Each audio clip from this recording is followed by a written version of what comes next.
Vamos lá então, o estudo do o Evangelho segundo o Espiritismo. Nós estamos no capítulo 11, dando continuidade no capítulo 11. Nas instruções dos Espíritos, nós estamos no item número 2, o egoísmo. No título número 2, o egoísmo, no item número 11. Nós vamos estudar hoje os itens número 11 e 12. E também uma parte do Livro dos Espíritos, lá das Leis Morais, onde também trata sobre o tema egoísmo, né, que é um tema mais do que presente na nossa vida, na nossa sociedade hoje. Aliás, se nós pudéssemos fazer uma comparação do egoísmo com as bactérias que existem no mundo, todos nós sabemos que elas existem, todos nós sabemos onde elas se encontram, né? E o nosso trabalho agora é só fazer uma limpeza, uma higiene, para que o ambiente fique o mais limpo possível. Nós não podemos, na nossa condição, encontrar um ambiente absolutamente esterilizado, mas tão limpo quanto possível. E no caso do egoísmo, na nossa vida, isso acontece em situações das mais simples, em circunstâncias das mais comuns, seja na nossa vida privada, seja na nossa vida em sociedade. Então, esse tema, nós poderíamos fazer uma sequência de estudos somente falando do egoísmo, analisando ambientes diferentes e circunstâncias diferentes, que a gente sempre vai detectar a presença dele em maior e menor grau, trazendo maior ou menor consequência, né? Então, é um tema bastante presente na nossa realidade.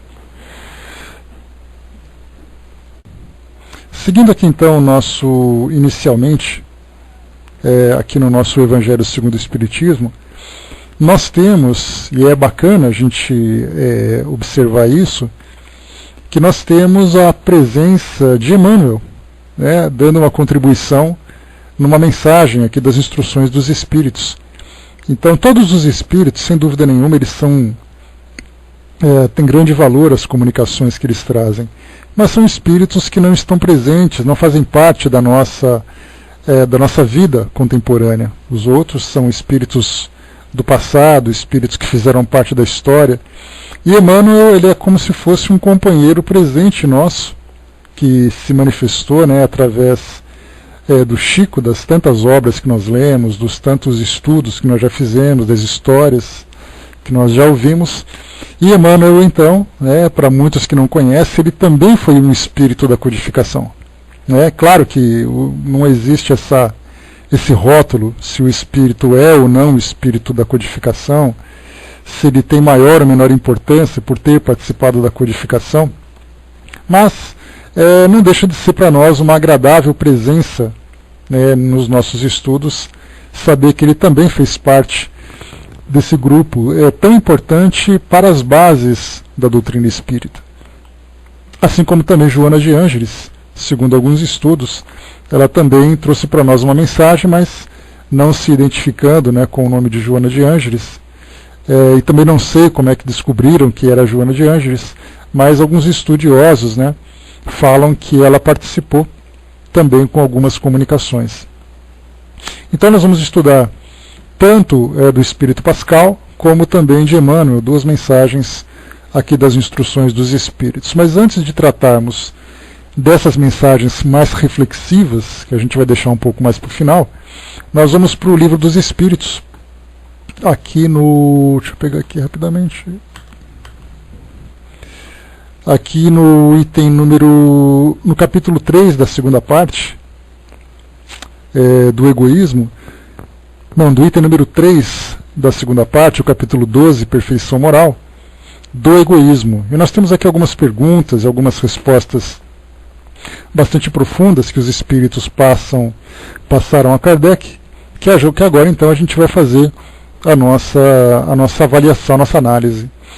Então, na questão 913, Kardec coloca o seguinte: entre os vícios, qual que podemos considerar mais qual que podemos considerar radical? E os espíritos então respondem: já o dissemos muitas vezes, o egoísmo. Dele se deriva todo o mal. Estudai todos os vícios e verei que no fundo de todos existe o egoísmo. Por mais que luteis contra eles, não chegareis a extirpá-los enquanto não os atacardes pela raiz, enquanto não lhes houverdes destruído a causa. Que todos os vossos esforços tendam para esse fim, porque neles se encontra a verdadeira chaga da humanidade. Quem nessa vida quiser se aproximar da perfeição moral, deve extirpar do seu coração todo o sentimento de egoísmo, porque egoísmo é incompatível com a justiça, o amor e a caridade. Ele neutraliza todas as outras qualidades. Através dos estudos que nós fazemos, e Leon Denis, numa de suas obras, chama a atenção sobre isso. Ele fala que a humanidade ela precisa desenvolver o seu espírito universalista e reduzir, tanto quanto possível, o seu espírito individualista. Então nós temos ali dois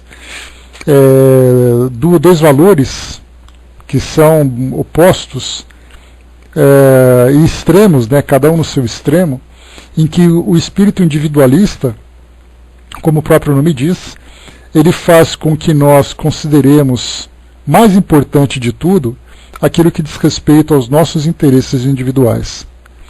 A princípio, nenhum mal há nisso, porque até mesmo os espíritos mais evoluídos, motivados por interesses pessoais, interesses individuais, que é exatamente o interesse do crescimento pessoal, o interesse em contribuir para a melhoria do próximo, ele está visando ele mesmo, em que ele se coloca como um ponto importante, como uma engrenagem importante naquela máquina, mas naturalmente observando o funcionamento global desta.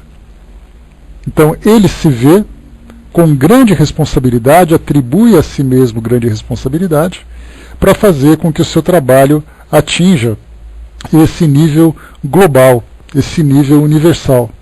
Então nós vemos assim que Jesus, quando esteve aqui na Terra, ele tinha uma visão individualista, mas a visão individualista dele era: eu tenho responsabilidade, eu tenho essa missão. Diferentemente de nós, que também temos um pensamento individualista, mas o nosso pensamento é o seguinte: eu preciso, eu quero, eu sou, eu faço. Então todos nós começamos, sem dúvida nenhuma, olhando para nós mesmos. Tanto que nós temos aqueles ensinamentos que nós desenvolvemos numa outra oportunidade, falando sobre o auto-amor, falando sobre o amor por nós mesmos. E comentei inclusive com vocês de vídeos, palestras que são desenvolvidas sobre esse tema, para que nós aprendêssemos a amar a nós mesmos.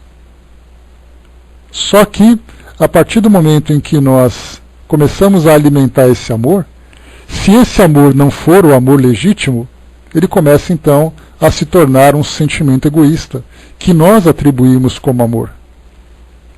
Então, observando então essa situação, em que nós partimos do sentimento individualista, focando o interesse universal, aí nós estamos no caminho certo do nosso crescimento.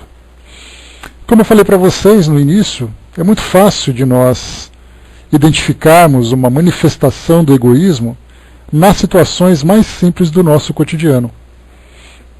Quando nós estamos dentro de nossas casas, em que nós achamos que as coisas se tornarão melhor do jeito que nós estamos apontando, eu acho que a nossa rotina familiar vai se desenvolver do meu jeito, desse jeito que eu estou dizendo, pode até acontecer de ser o melhor jeito.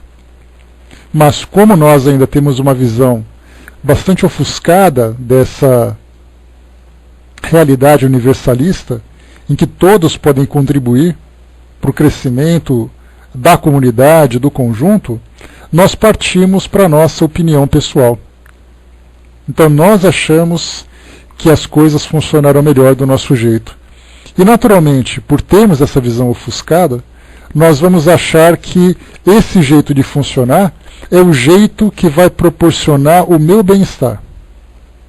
E eu não vou me preocupar se por acaso os outros que vão contribuir para que essa rotina seja estabelecida, se eles também vão se sentir bem, se eles também vão desfrutar do mesmo bem-estar. Então, nesse caso, quando nós percebemos que tudo tem aquele começo, em que começamos motivados, começamos a dividir as atribuições, começamos a assumir as responsabilidades, até o momento em que, de alguma forma, nós começamos a nos sentir desconfortáveis. Aí nós vamos querer fazer aquele ajuste para que o nosso conforto seja restabelecido. E aí, nós entramos naquele grande problema, porque eu vou fazer esse ajuste, o outro vai fazer esse ajuste, o outro além vai fazer também mais um ajuste, todo mundo se ajustando e chega uma hora que, na verdade, todos ficam desajustados. Porque cada um quer fazer do seu jeito. Então, na verdade, esse sentimento nosso de bem-estar pessoal, de conforto pessoal, é mais ou menos aquilo que nós observamos nos seres mais primitivos da natureza, que procuram de alguma forma sempre encontrar o melhor jeito de viver, o seu jeito de viver. E isso vem de uma forma instintiva. Nós observamos, por exemplo, no reino animal, os animais lutando, brigando, expulsando, destruindo, para poder proporcionar o seu próprio bem-estar. Se por acaso ele se sente ameaçado, ele naturalmente vai tomar medidas estimuladas pelo seu instinto, principalmente pela sua agressividade, para restabelecer esse seu estado de conforto. Nós nos encontramos hoje numa condição mais elevada, profundamente mais elevada, inclusive nós temos uma orientação dos espíritos que dizem que a distância de Deus para os homens é a mesma distância dos homens para os animais. Então essa aqui é uma orientação moral, poética que passam para nós, para mostrar exatamente a distância em que nós nos encontramos. Porque ao observarmos, por exemplo, os primatas, que são os seres, os mamíferos que mais se aproximam da condição humana, nós acreditamos que um salto dos animais para os seres humanos é um salto simples, é um salto pequeno. Mas na verdade existe uma distância que nós ainda não conseguimos mensurar, uma distância muito grande. Mas mesmo diante dessa distância, nós conseguimos observar as semelhanças, a manifestação dos sentimentos afetivos, a manifestação da inteligência, e também, já para esse lado um pouco menos evoluído, o lado instintivo. Eu poderia falar esse lado mais negativo, mas nós lembramos que o instinto não é negativo. O instinto faz parte da nossa natureza, faz parte desse nosso processo evolutivo. O problema é quando existe uma prevalência do instinto em cima da razão. Aliás, nós já fizemos estudos sobre isso. O instinto e a razão, qual a diferença dos dois? Bom dia, Ana. Qual a diferença dos dois? E nós conseguimos compreender as manifestações que são necessárias para o instinto. No caso, por exemplo, o medo. No caso, por exemplo, o instinto de proteção, de defesa, a alimentação, a sobrevivência. Tudo isso é instintivo. A única diferença é que nós, através da razão, conseguimos canalizar essa energia primitiva do instinto para algo construtivo. É a utilização de algo mais racional.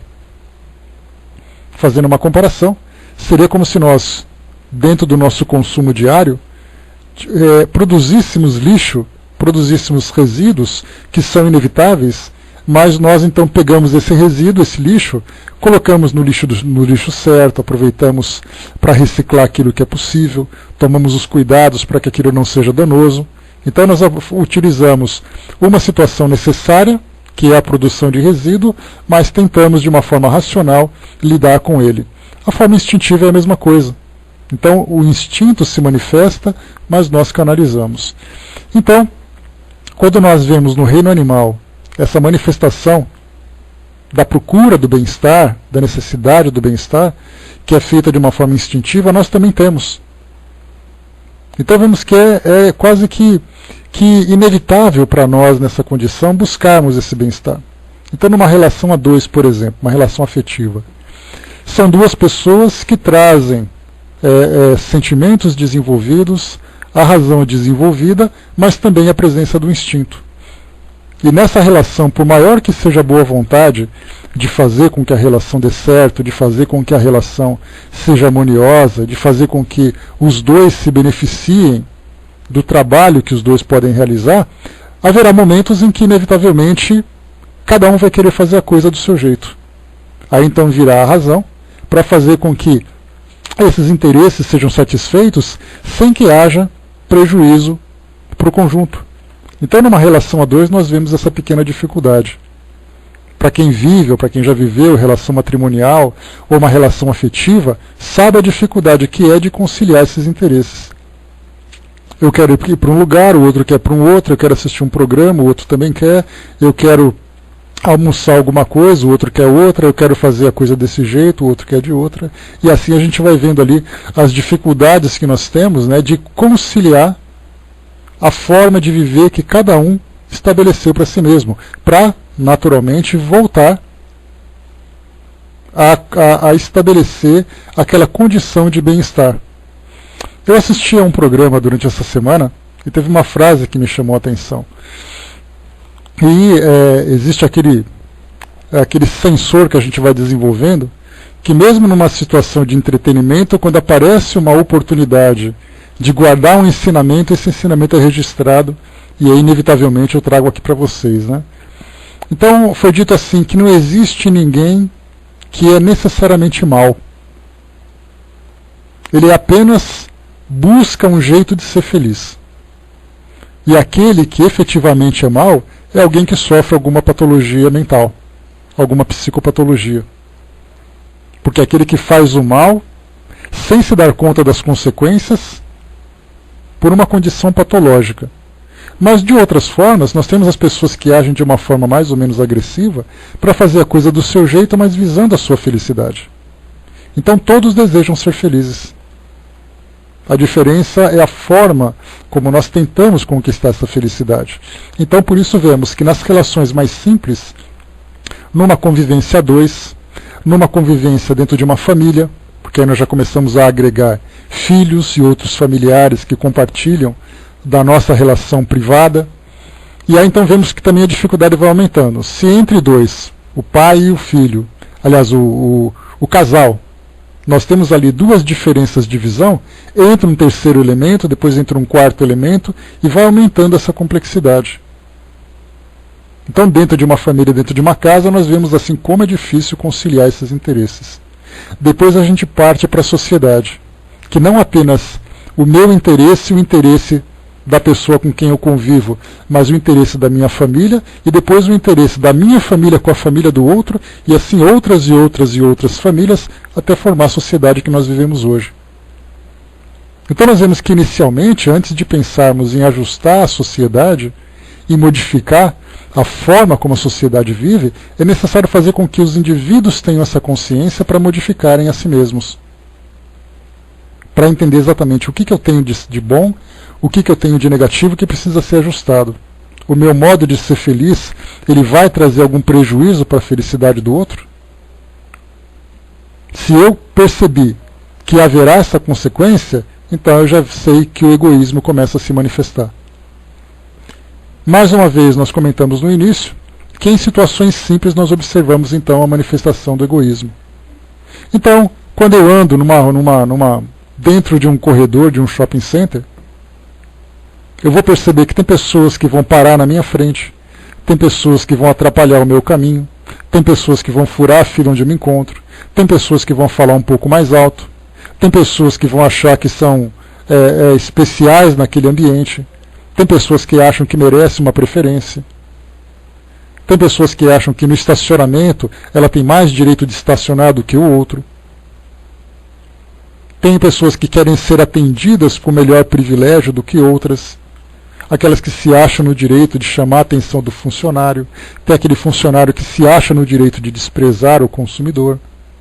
Tem o dono da loja que acha que tem o direito de cobrar mais por um produto que poderia ser vendido de um preço mais barato. Então nós vemos que são simples as situações. Como eu falei para vocês, assim, naqueles estudos que são feitos para procurar bactérias no nosso mundo, nós encontramos em qualquer lugar. Num talher de um restaurante, num corrimão de uma escada, num botão de um elevador, no celular que nós utilizamos, no dinheiro que nós carregamos, em todos os lugares. Então, para quem trabalha na área da saúde, começa a desenvolver uma certa obsessão pela caça desses micro-organismos, quando nós começamos a estudar os valores, né, os elementos morais que compõem a nossa personalidade, e começamos a estudar de um modo mais profundo, nós começamos também a desenvolver esse sentido de começar a perceber as manifestações positivas e negativas desses valores. E isso é importante para nós. Porque, do contrário, nós simplesmente viveremos como se nada tivesse acontecendo sem nenhum tipo de preocupação. Mais uma vez, para quem trabalha na área da saúde e se aprofunda nessa busca, tem muito cuidado onde vai frequentar, que tipo de banheiro vai frequentar, onde que vai almoçar, porque ele sabe onde existe a possibilidade de doença ou não. Para aqueles que estão desenvolvendo os valores morais, também devem desenvolver essa percepção, principalmente percepção voltadas para si mesmo. Porque quando ele percebe que o outro está errando, é muito fácil a gente notar no outro o erro, principalmente quando nos incomoda. Então nós podemos apontar com facilidade porque ele errou, porque ele gritou, porque ele me incomodou, porque ele atrapalhou. Mas e quando eu começo a agir dessa forma e não percebo? Então é por isso que quando nós começamos a estudar e começamos a aprofundar cada vez mais essa nossa percepção, a primeira visão que nós temos que ter é a respeito de nós mesmos. Fazer um automapeamento, começar a sondar a nossa personalidade, sondar o nosso modo de pensar, o nosso modo de expressar as nossas ideias. Porque eu posso ter meu modo de pensar, mas eu deixo quietinho ali guardado. Mas muitas vezes eu tenho meu modo de pensar e tenho um jeito de expressar. Então, por mais certo que seja o meu modo de pensar, eu acabo errando no modo de me expressar. Porque aí eu me torno mais agressivo, me torno mais arrogante, me torno mais prepotente. E isso nada mais é do que a manifestação do egoísmo. Então, quando na pergunta que Kardec coloca, entre os vícios, qual que podemos considerar radical? A ideia de vícios que nós temos hoje são vícios químicos, vícios de comportamento, né, que se tornam patológicos, mas na verdade o que Kardec coloca, essa visão de vício que se tinha no passado, é exatamente os nossos hábitos. Esse comportamento vicioso que nós temos de agirmos de uma forma sistemática dentro de uma sociedade, dentro de um relacionamento. Então, o ponto principal: quem nesta vida quiser se aproximar da perfeição moral, deve extirpar do seu coração todo o sentimento de egoísmo. Porque o egoísmo é incompatível com a justiça, amor e caridade. Que ele neutraliza todas as outras qualidades. Então, por mais justos que nós queiramos ser, por mais amorosos, ou por mais caridosos que nós queiramos ser, se houver uma gota de egoísmo, ele acaba sendo contaminado. Só que tem um detalhe importante que nós devemos observar. Essas mudanças que nós temos no nosso caráter, na nossa personalidade, elas não acontecem de uma hora para outra. Elas acontecem gradualmente. E eu sempre me lembro, quando nós fazíamos o nosso estudo do Evangelho no Lar de sexta-feira, que na verdade é um estudo mais moral, né, do que doutrinário, nós estudamos o livro Jesus no Lar.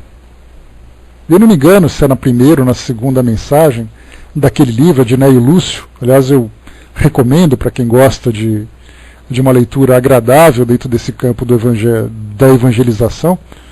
Então, falava sobre água suja.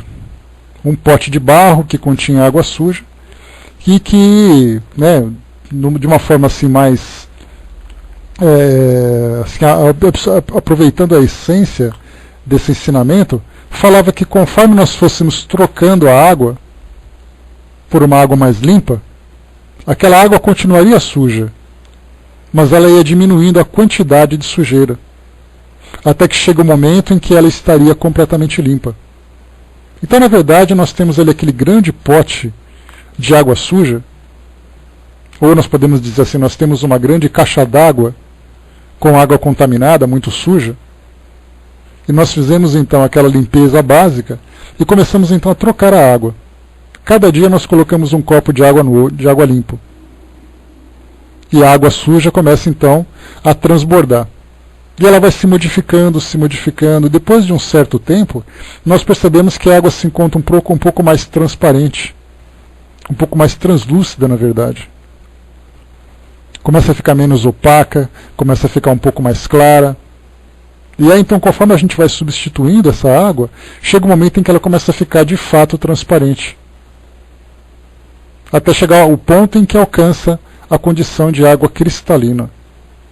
Então é um trabalho difícil. Nós imaginamos uma caixa d'água suja, uma caixa d'água de 1000 litros, por exemplo, em que cada dia a gente coloca um copinho de água. Esse que é aquele copinho de 200 ml. Então é um trabalho longo, um trabalho demorado, um trabalho paciente, mas é um trabalho que tem resultado.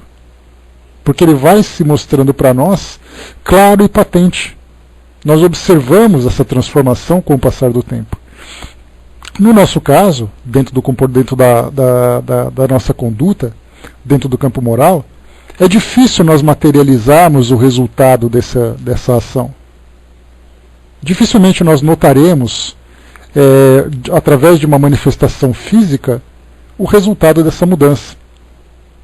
Se fosse, por exemplo, fazer uma dieta, ou começar a fazer exercício numa academia, ou fazer uma cirurgia plástica, ou ir no salão de beleza, isso se torna muito claro. Ainda que seja um processo lento, mas ele se manifesta. Mas e dentro do campo moral? Como é que nós vamos poder mostrar, não somente para as pessoas, mas principalmente para nós mesmos, olharmos no espelho e dizer assim, realmente, hoje eu estou com uma cara de uma pessoa melhor. Isso se torna impossível. Mas a partir do momento em que nós começamos a fazer uma autoavaliação, um autojulgamento, e a nossa consciência começa a se tornar mais sensível a essa transformação, nós notamos pelas nossas condutas. E que depois, claro, obviamente, começa também a ser percebida no ambiente onde nós vivemos. Aliás, é muito mais fácil as pessoas observarem a nossa mudança de conduta do que nós mesmos. Porque as pessoas sofrerão o efeito das nossas ações. Se eu sou uma pessoa egoísta, de imediato esse egoísmo vai ser percebido para o outro. Eu não. Eu simplesmente agi como eu costumo fazer todos os dias. Mas se por acaso eu tenho um ato de gentileza, por mais simples que ele seja, isso vai trazer uma repercussão grande sobre as pessoas que estão próximas. Daí então, começamos a ser julgados, né? Nossa, mas é uma pessoa tão boa, é uma pessoa tão legal, uma pessoa tão educada, mas nós não nos vemos assim. Aí é interessante, inclusive, que nós vemos, né, os pais comentando, né, principalmente porque eles têm uma relação mais contínua com os filhos e mais íntima também. É muito comum a gente dizer assim, né, os pais dizerem assim, olha, o meu filho depois de um tempo ele se transformou. Se tornou uma pessoa melhor, se tornou isso, ou então pode ser o contrário, né? Nossa, meu filho piorou de uma hora para outra. Não sei se foi as amizades, se é a idade, não sei que raios aconteceu, mas ele se transformou. E por que isso é percebido? Exatamente porque o comportamento dos filhos refletem sobre a harmonia familiar. Agora, para os filhos, muitas vezes ele fala assim, mas eu não fiz nada. Eu falo que eu piorei. Piorei nada, eu continuo sendo o mesmo. Ou então quando os pais falam o contrário, né, que ele melhorou, nossa, ele se tornou uma pessoa tão boa, aí o filho faz aquela cara de constrangido, dizendo, mas eu não fiz nada. Exatamente porque a autopercepção é muito mais difícil. É daí que nós temos uma facilidade muito grande de errar e temos uma dificuldade muito grande de perceber os acertos. Ou melhor, uma dificuldade muito grande de perceber o erro e uma dificuldade maior ainda de perceber o acerto. Porque nós agimos de acordo com a nossa natureza. Então, se nós não tivermos essa autopercepção para fazer essa autoanálise, essa vigilância contínua de nós mesmos, nós dificilmente teremos alguma modificação significativa. Vamos para aqui para 914.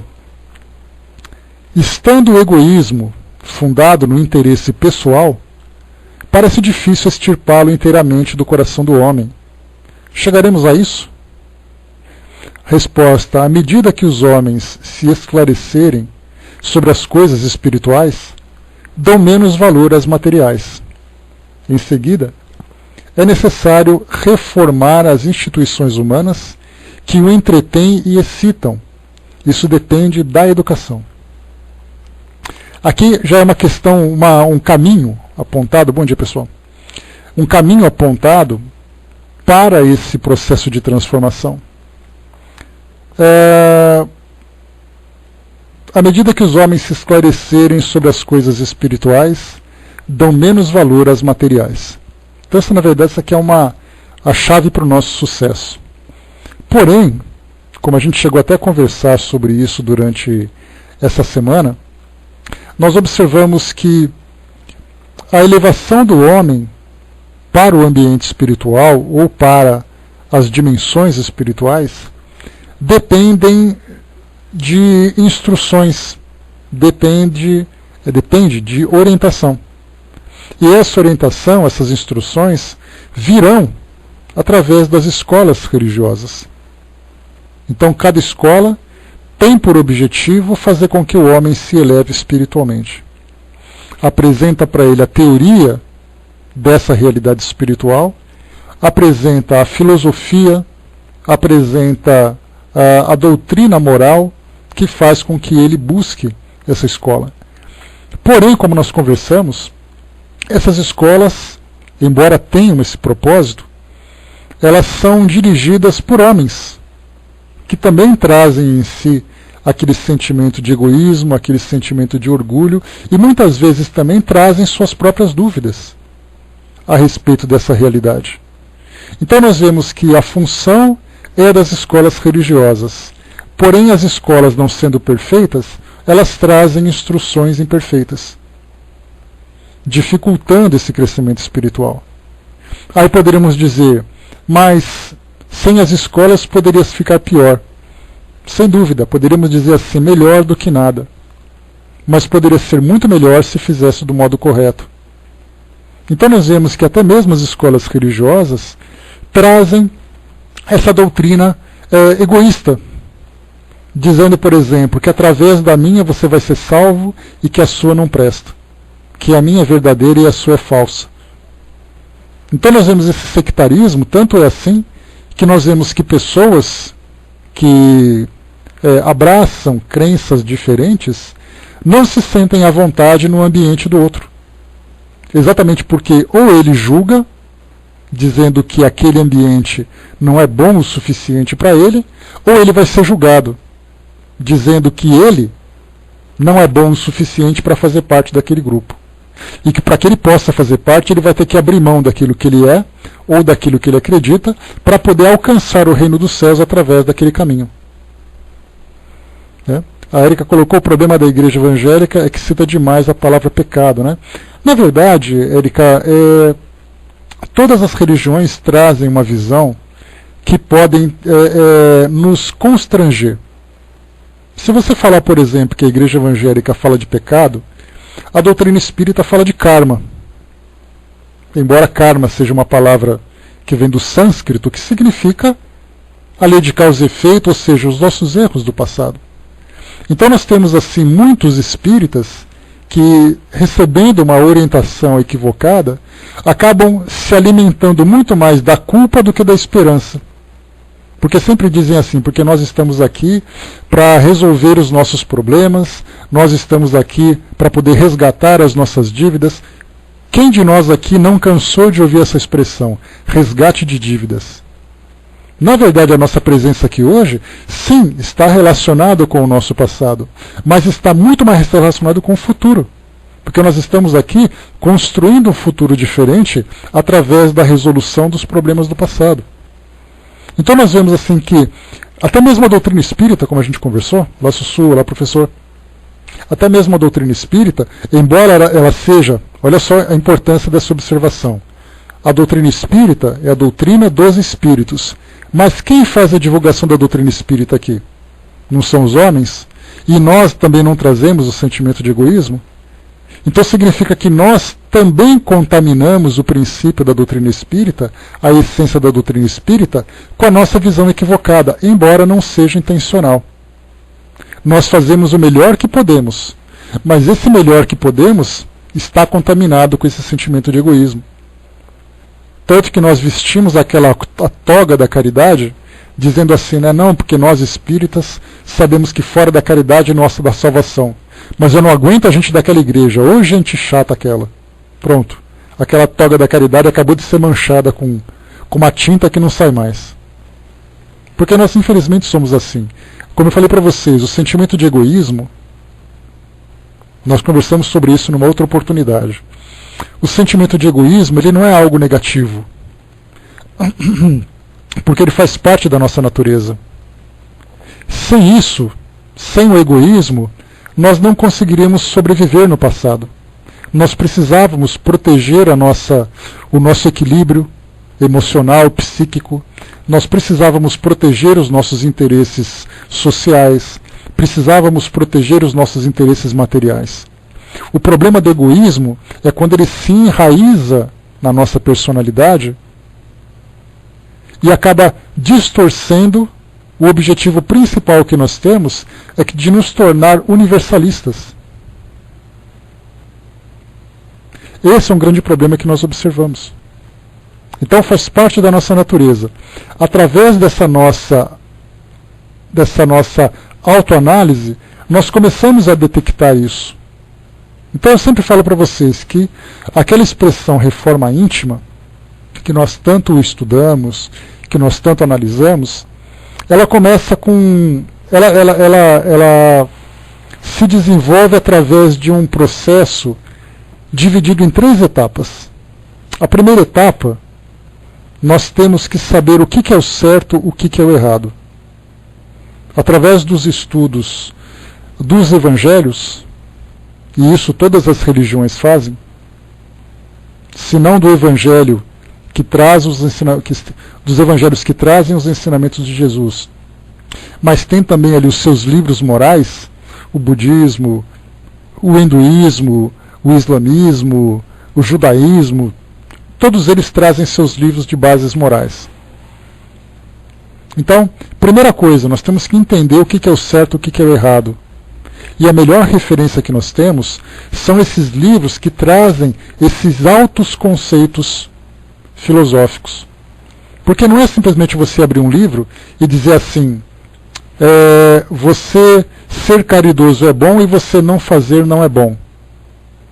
Na verdade, nós temos que entender o que significa fazer a caridade, quais são as consequências sobre mim e sobre os demais, que tipo de benefício ou que tipo de prejuízo isso pode trazer. Então, é a análise filosófica dessas questões. Se nós pegarmos, por exemplo, os 10 mandamentos. Os 10 mandamentos, o decálogo, como nós conhecemos, ele foi o melhor que a humanidade pôde receber naquele período.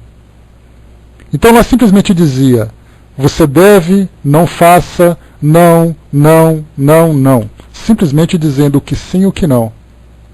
Numa época em que a humanidade não tinha ainda capacidade de desenvolver uma análise filosófica mais profunda dessas questões. Lá diz, por exemplo, não matarás. E aí então vem a imagem daquele Deus colérico, daquele Deus furioso, dizendo que se você matar, você vai ser punido. Agora, quando nós começamos a chegar nessa nossa condição evolutiva, o matar para nós tem outra questão. Não é simplesmente algo punível. Eu entendo o porquê de matar e não matar, o que é isso, o que isso me traz de prejuízo, o que isso traz de prejuízo para a sociedade, quais são as consequências que isso traz. O que leva a pessoa a cometer esse tipo de ato? Não vamos dizer crime por enquanto, porque ele é um crime perante o nosso Código Penal, perante as leis humanas.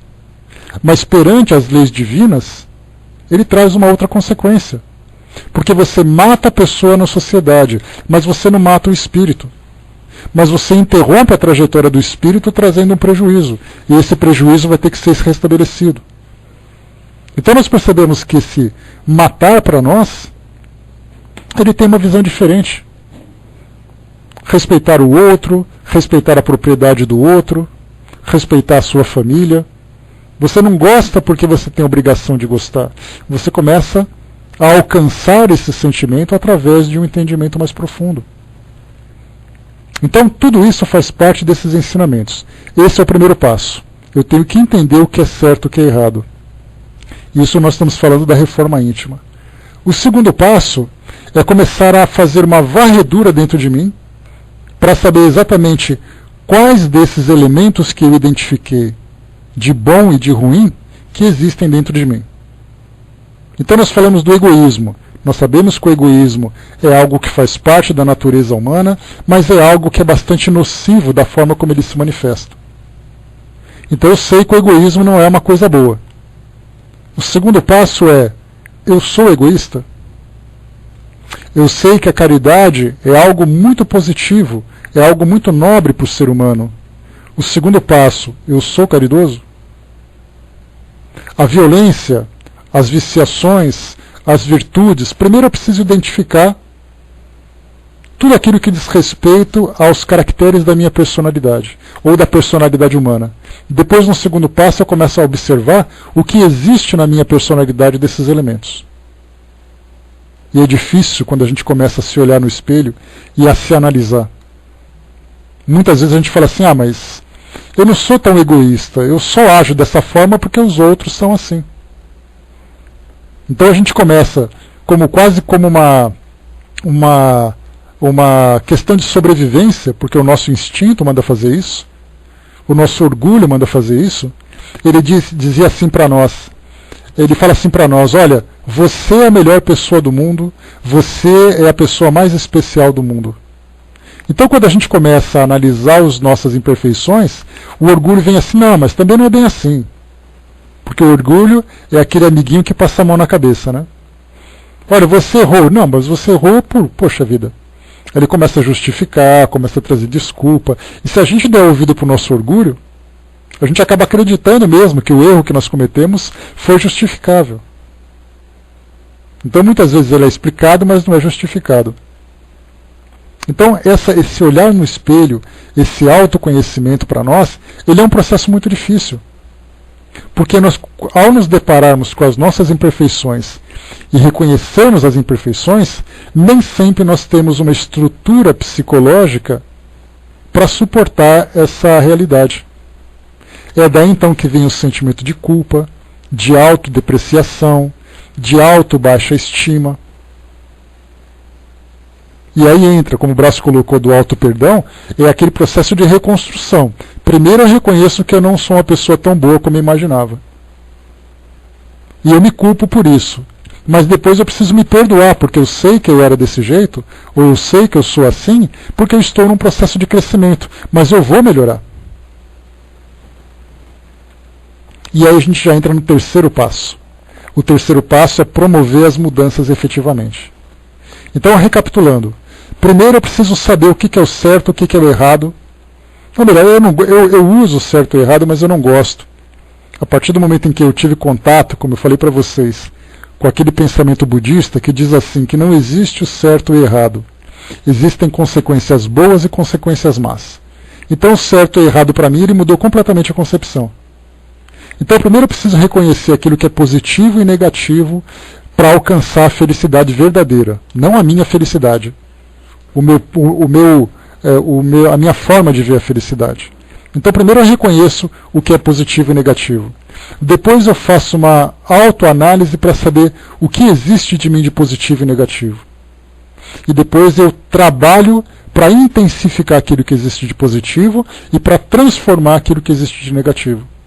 Através desses 3 passos, nós conseguimos alcançar de fato esse nosso crescimento. É um processo longo, é um processo demorado, e nós precisamos de suporte. Esse suporte, por exemplo, vem através das religiões que nós abraçamos. A doutrina ela tem um objetivo muito importante para nós. Um propósito importante. Ela não tem o objetivo de levar a gente para o céu. Porque nós percebemos que, lamentavelmente, o que se prega hoje nas crenças de um modo geral no planeta, é assim: venha para cá porque você vai para o céu. Acredite nisso porque você vai para o céu. Siga fulano porque você vai para o céu. A doutrina, transcendendo essa visão limitada da função das escolas religiosas, diz assim: você pode até ir para o céu que você acredita, mas você só vai se você começar a observar primeiro você mesmo. Primeiro olhe para você, transforme-se, se veja como um espírito imortal, você vai desencarnar e vai encarnar de novo. Enquanto essa transformação for acontecendo, você vai alcançando patamares cada vez mais elevados na dimensão espiritual. E esse céu virá como consequência. Então você não faz as coisas para ir para o céu. Você faz as coisas porque tem que fazer. E a recompensa por isso tudo virá através dessa tranquilidade espiritual, dessa harmonia espiritual, dessa felicidade espiritual. A Érica pôs em cima: eu tinha uma certa falsidade em pequenas coisas, a necessidade de querer aparecer. É difícil, Érica, a gente quando começa a se autoconhecer, analisar essas pequenas imperfeições da nossa personalidade. Como eu falei para vocês, muitas vezes tem pessoas que, através de uma psicoterapia, não psicoterapia não, de uma psicanálise diferente, né? Psicoterapia e psicanálise são diferentes. A psicoterapia ela está mais voltada para uma patologia psicológica. A psicanálise é um bem-estar psíquico que a pessoa busca, né? Então, na psicanálise, as pessoas falam assim: olha, minha vida não dá certo, porque eu tenho problema com isso, porque eu tenho problema com aquilo. Aí o psicanalista fala assim: senta aqui, vamos conversar, me fala sobre a sua vida. O que você pensa? O que você acha da sua vida? De que forma que você enxerga a sua vida? De que forma que você enxerga você mesmo? De que forma que você enxerga o mundo que você vive? E aí começa então a apontar direções para que ela possa se transformar. Então a psicanálise, ela nada mais é do que o auxílio para fazer uma autoanálise. E muitas vezes tem pessoas que entram num processo de crise porque elas querem alcançar a felicidade, mas sem fazer os sacrifícios que precisam fazer. Porque ela percebe assim: olha, se você analisar o seu comportamento, né, imagina assim, por exemplo, o psicanalista falando: olha, dentro da sua casa você está tendo esse problema, mas se você analisar o seu comportamento, você já percebeu que você pode estar sendo a responsável por isso? Aí a pessoa vai se olhar: mas eu responsável? Como eu responsável? É o outro que faz, é ele que fez. Eu estou fazendo a coisa do jeito que eu acho que é certo. Mas até ele admitir que o jeito que ele está fazendo pode ser errado, ou pode ser feito de um jeito melhor, é muito difícil. Então essa é uma das grandes complexidades que o ser humano acaba vivendo. Ele reconhecer as suas imperfeições e fazer o sacrifício, e nós vamos perceber isso, fazer o sacrifício, ter coragem. Emmanuel vai falar sobre isso daqui a pouco, na mensagem aqui do Evangelho. Ele fala que é preciso ter coragem para renunciar a esses nossos interesses egoístas. Essa é a grande questão. O Hermes colocou ali, né, o que é o céu? Como essa é a grande questão. Essa é a parte mais equivocada que nós vemos hoje. O céu é transmitido, através dessa visão religiosa, como um lugar onde você vai ser feliz. É o lugar onde você vai ser feliz. É a sua colônia de férias eternas. E a doutrina espírita fala para nós que o céu se encontra dentro de nós. Que esse céu é um estado de felicidade. Não é o lugar para onde você vai. Porque se você tiver um inferno dentro de você, não importa para onde você vai. Você sempre vai levar esse estado infernal com você. Se você tem um estado de céu dentro de você, não importa onde você vá, você sempre se encontrará em paz, apesar das dificuldades, apesar dos sacrifícios. É aí que vem como resultado essa transformação moral. E isso tudo só vai acontecer a partir do momento em que nós começarmos a abrir mão dos nossos interesses mais mesquinhos, dos nossos interesses mais primitivos, mais instintivos.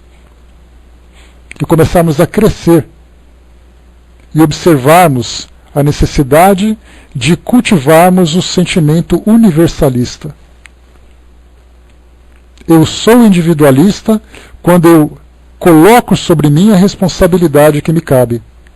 Mas eu tenho um objetivo universalista, percebendo que as minhas ações só serão realmente produtivas e efetivas se ela tiver o interesse do bem comum. Somente assim. Vamos rapidinho aqui agora para a nossa... Eu peguei aqui 2 questões do Livro dos Espíritos para poder nos ajudar no desenvolvimento desse tema inicial. E agora a gente vai fazer aqui a leitura do nosso texto do Evangelho segundo o Espiritismo, para a gente poder fechar, né, com essas nossas reflexões. Emmanuel, então, nós estamos aqui nas Instruções dos Espíritos, no capítulo 11. Ele diz assim para nós, o tema é o egoísmo. E ele diz assim, o egoísmo, esta chaga da humanidade, deve desaparecer da Terra, porque impede o seu progresso moral. É ao Espiritismo que cabe a tarefa de fazê-la elevar-se na hierarquia dos mundos. O egoísmo é, portanto, o alvo para o qual todos os verdadeiros crentes devem dirigir suas armas, suas forças, sua coragem. Digo coragem, porque esta é a qualidade mais necessária para vencer-se a si mesmo do que para vencer aos outros. Que cada qual, portanto, dedique toda a sua atenção em combatê-lo em si próprio, pois esse monstro devorador de todas as inteligências, este filho do orgulho, é a fonte de todas as misérias terrenas. Ele é a negação da caridade, e por isso mesmo, o maior obstáculo à felicidade dos homens. Jesus vos deu o exemplo da caridade, e Pôncio Pilatos o do egoísmo.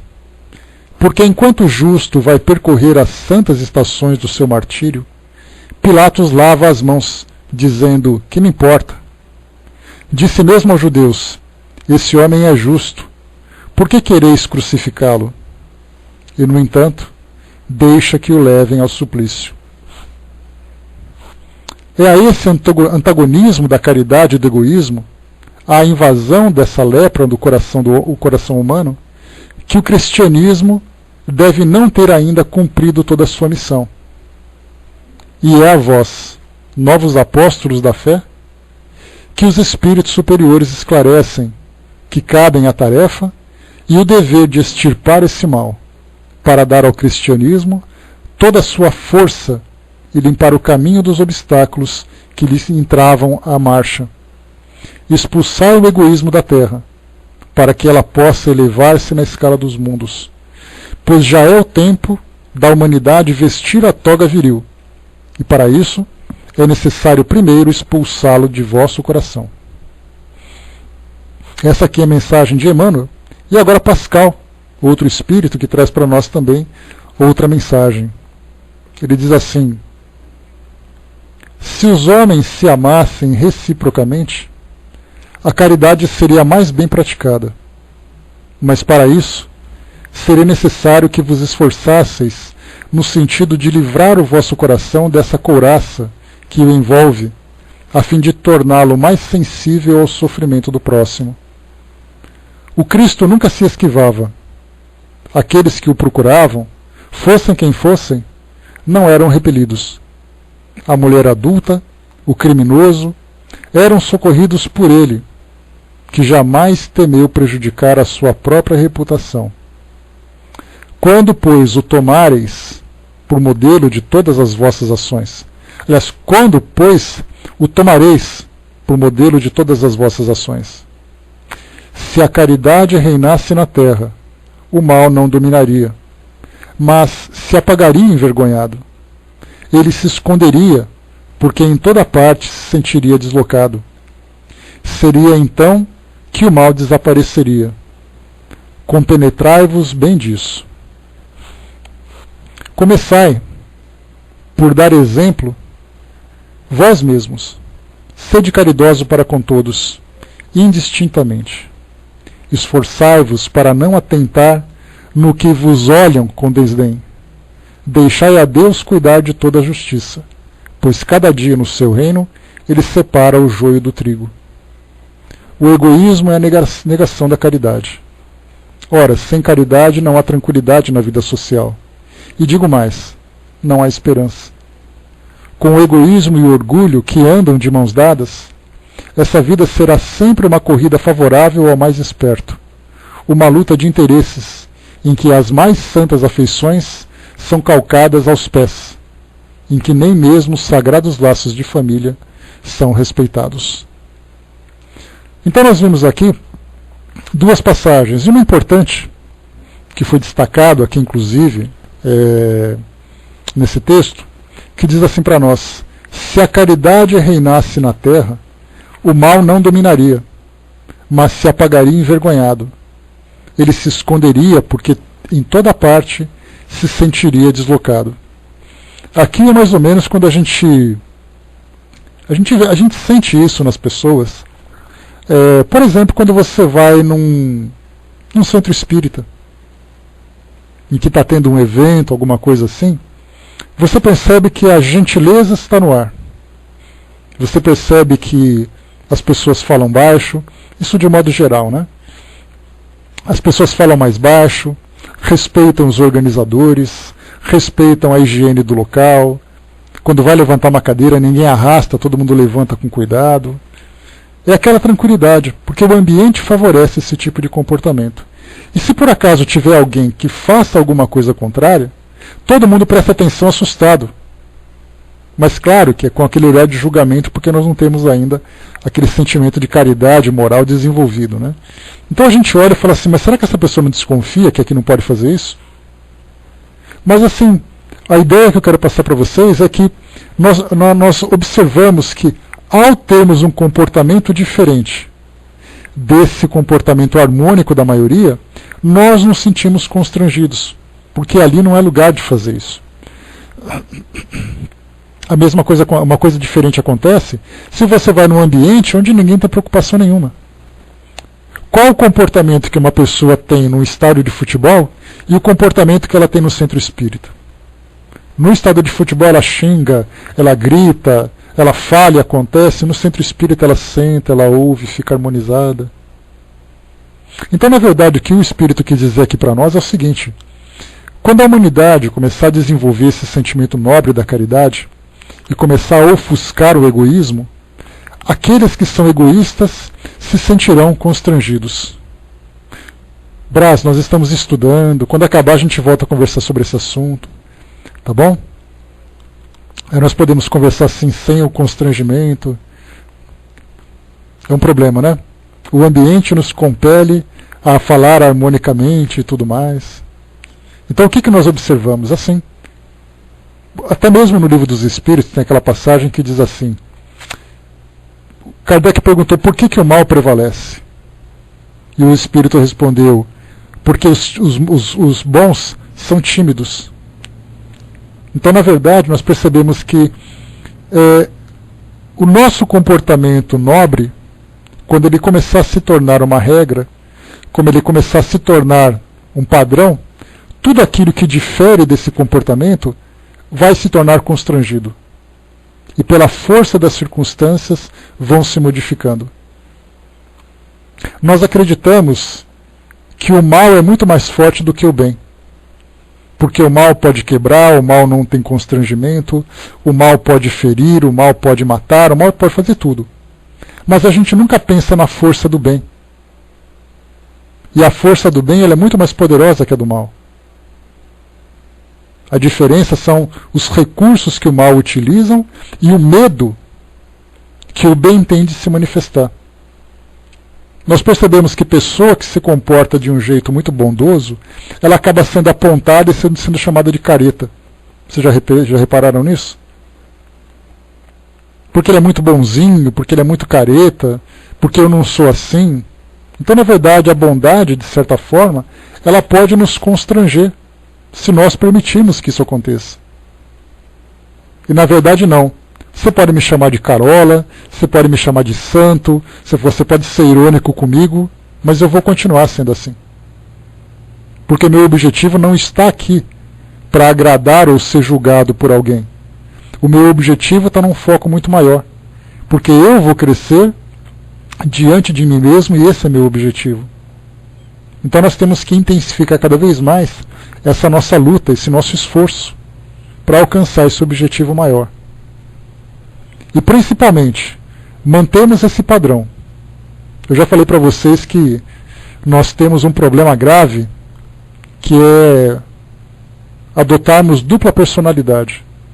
Nós temos a personalidade do mundo e a personalidade espírita. Quando nós estamos falando de espiritismo, estamos no meio espírita, nós somos uma coisa. Quando estamos fora dele, nós temos um outro comportamento, estimulado pelas circunstâncias, pelo ambiente, pelos estímulos e tudo mais, né? Então, nós temos que manter um padrão, de dizer o seguinte: eu sou essa pessoa e eu vou me esforçar para ser essa pessoa onde quer que eu esteja. Esse egoísmo que eu preciso combater, ele será combatido onde quer que eu esteja. Porque esse é meu propósito maior. Se o egoísmo do outro me faz mal, então eu vou trabalhar para que o meu egoísmo não faça mal para o outro. E como lembra uma passagem de Joana de Ângeles, passada para nós através do Divaldo, diz assim que o mal que me fazem não me faz mal. O mal que me faz mal é o mal que eu faço, porque isso me torna uma pessoa má. Então a gente pode transferir esse pensamento do egoísmo. É a mesma coisa. O egoísmo que me faz mal é o egoísmo que eu faço, porque isso me torna uma pessoa egoísta. Não é o egoísmo do outro. O egoísmo do outro pode me trazer algum prejuízo nos meus interesses, mas o maior mal que faz é aquele que o pratica. Então pensemos sempre nisso, nessa reflexão que nós temos. Amar o próximo como a si mesmo é o título do nosso capítulo.